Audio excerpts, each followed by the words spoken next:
this war ends. Last man standing. What the hell are you doing, Lance Corporal? No! No! No!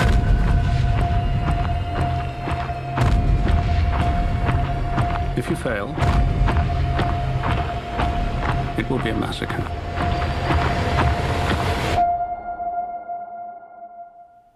Hey, what's up, guys? Josh Williams here.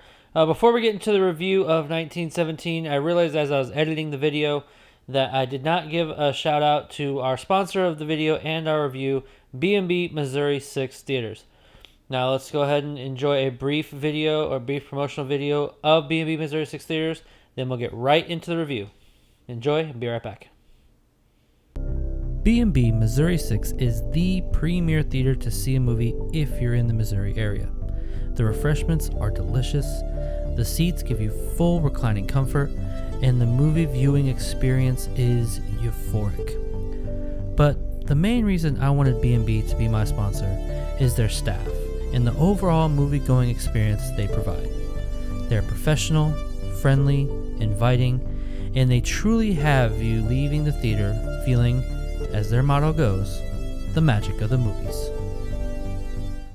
Alright, what's up, everybody? Welcome to Real Time for the Real Everyday Movie Fan. I'm Josh Williams.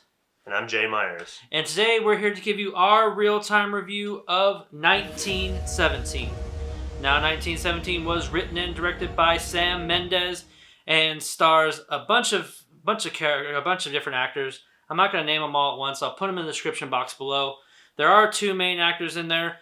And I'm sorry, I'm forgetting off the top of my head, but that's how I do this thing. We kind of go off the cuff. Kind of unknowns, though. They are. Yeah. I mean, the one kid was from Game of Thrones. He was one of the kings. But you know me. I'll put the names right here. You know how crazy I can get. But this is Jay Myers. This is a friend of mine here in town. He is a local filmmaker, and he's done a lot of great work. I've checked out a lot of his work. Now, Jay, just so some people can get to know you a little bit, what are you working on now, and where can people find your work in the future? Sure. Right now I'm working on actually a feature comedy shot primarily around here, based off of an old Buster Keaton movie called Three Ages. And the movie I'm making is called Three Eras. And I say based because it's kind of loosely based. My brother and I worked on the script, and originally we had it a lot more similar to Buster Keaton's, and as we updated it or modernized it, we kind of moved away from what he had done, but more or less it still takes place in three eras is what it's called: in the caveman era, the western era, and then the modern era. Yep. And so we shot a lot of it actually with the help of your family. Yep. And it was awesome shoot. We actually shot it in July, and we're still in post now, and right now it's being colored by a company in California. I'm waiting to get that back from them. Then we'll do the score. And there's a little bit of some audio that we've got to redo, but should be pretty good. I'm not sure what I'm going to do with it afterwards. I don't know. Hopefully get some festivals in. Now, where can people find your prior work? And what's a good thing? Prior work is, I have a lot of it on YouTube, actually, youtube.com/Wakeham Texas or Wakeham TX. And then I've got some on my Get Out Inc., which is my production company. So it's youtube.com/Get Out Inc. And that's probably a majority of my work. I've got some on Vimeo or wonderdumb.com. Awesome.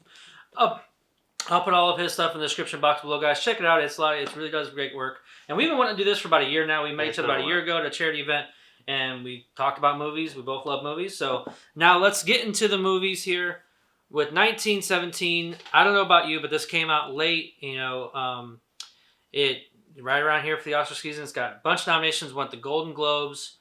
Now, what is your score? Okay, so that movie actually blew my mind. And I went to the theater not sure. I'd seen a couple trailers, but I didn't have the buzz. I don't know why. It didn't build around me. So when you said, let's go see it, I said, yeah, sure. But so I went into that with that feeling, but it was amazing. I would say it's a 9.5 out of 10. Like, it really went to the top of the scale for me. And I don't know if it's because I went in kind of not sure. Yeah, and that's the same for me, too, because it... I don't know about you, but it was kind of late in the game. Like, it came out super late. I mean, I think the limited release came out like Christmas Day or something like that, where it was only like in Los Angeles and Chicago and whatnot. Makes sense. Yeah, sure. So I know I'm the same, and we've seen this movie done, this type of filmmaking done before, where it's all done in one shot, i.e. Birdman. But this was on a different scale. I mean, it was insane how much the scale was. I'm going to also give it a very solid 9.5 out of 10. I loved this movie. I mean, I think we both walked out just like, what did we just watch?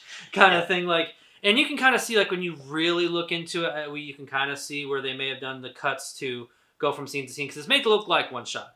But, like, it's not actually one shot. It's made to look like it. So you can kind of see, if you really look, where it could be, but it feels seamless. It feels very seamless. Now, even whenever I was kind of watching it, and the first thing caught my mind was the very first shot is a steady shot, but it kind of moves a little. I was like, oh, it's going to be handheld. This will be cool. Yeah. And then they move, and I was kind of keeping track of the cuts, and even with the cuts, they were extremely long takes. Yeah. Even with, they were extremely long, and I thought that, as far as the production goes, would be a nightmare. Like, that it was exhausting. I was like, man, this had to be incredibly hard to make. And it really helped with the cast. The two main actors, they had great chemistry. They did. I thought it was great to see young actors, because if you had like some famous faces for the main cast, you probably wouldn't have been so, and for me, enthralled into the story, enthralled into it, because they're unknowns. They're kind of unknowns. Sure. But for me, the biggest thing, I don't know about you, but the biggest thing for me was Roger Deakins' cinematography. Dude. It was amazing. I mean, that scene where this is non-spoiler, but you can see it. You've seen it in the trailers where they go through this window, and it's like there's red in the background. There's lots of lights and darks from the flares that happen. That shot alone, just like that's Oscar. I was actually talking about that with a mutual friend of ours today. Even still, I was just like, that shot was amazing. Yeah, there's a lot of amazing shots, honestly, in that, and I think that one had to be a really controlled environment. I don't know where it was. I'd like to look it up. Me too. It was amazing. And just the ability to work. I don't know how they got the trenches. Like, I don't know if they dug them out themselves, or if they had. Or what I thought they could have done is they went through the trench, doubled back. I don't know. Maybe it was pretty amazing. I don't know. It was incredible. One of the only other thing I didn't necessarily like, it was kind of a small negative for me, was there were moments where I don't know if it's where they were cutting the scenes or not, but there were a couple moments where you can tell there's CGI and there's green screen. Yeah. One of them, most notably, it's not going to give away, but there's a scene where he jumps, and one of the characters jumps into a river, and when the camera pans up, I was like, oof, it's a little rough for me. But that's the only really thing I had to complain about. I don't know about you. No, and it's all one take, so it's all more or less a medium wide.